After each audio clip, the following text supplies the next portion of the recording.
Des percussions, des déambulations et des pas de danse synchronisés. Dans l'après-midi de ce 1er août 2024, la ville de Cotonou s'est transformée en un carrefour de reconnexion culturelle et sociale.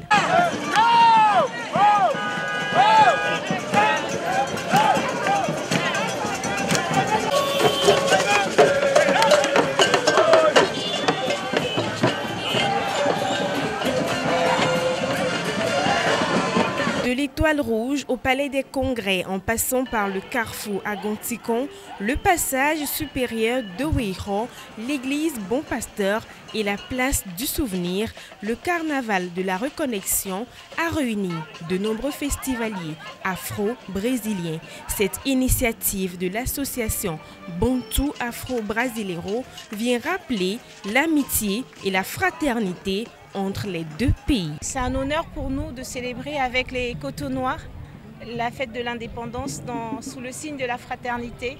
Ça a été un moment unique, riche en émotions et riche de partage. L'objectif, c'est en fait de retrouver notre identité, notre ADN, nos souches. Parce qu'on a été déportés, parce qu'on s'appelle tous des noms qui ne sont pas nos noms. Et là, le fait que le Cotonou s'ouvre en fait aux afro-descendants, on se dit c'est le moment où il faut venir voir nos frères, échanger avec eux et se reconnecter. Et le carnaval en lui-même, c'est un moyen de reconnexion sociale.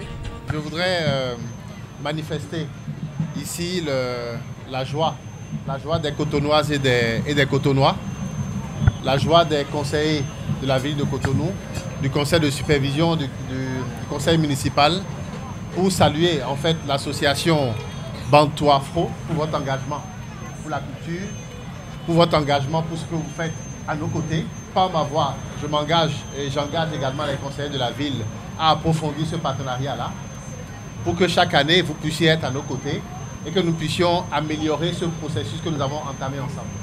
Toutefois, les organisateurs n'ont pas manqué de formuler leurs souhaits pour les éditions à venir. La culture, c'est notre identité. Je dirais encore plus que c'est l'âme d'un peuple. Et aujourd'hui, ce carnaval lance réellement cette connexion-là que la diaspora afro a besoin pour revenir sur sa terre mère, sa terre natale. Et je demande vivement au gouvernement, comme l'a si bien fait la mairie de Cotonou pour la première édition, que le gouvernement accompagne cette initiative désormais, que le ministère de la Culture nous accompagne, s'implique réellement pour que la diaspora, les afro-descendants qui ont véritablement besoin de se reconnecter à leurs sources, se trouvent vraiment considérés, se trouvent vraiment dans leur culture et valorisés. Pour nous, que cette première édition puisse être répétée de façon récurrente et que ça ne se passe pas seulement à Cotonou. Pour rappel, l'association Bantu Afro-Brasileiro est née au Brésil dans le but de représenter tout ce qui est culture afro-traditionnelle.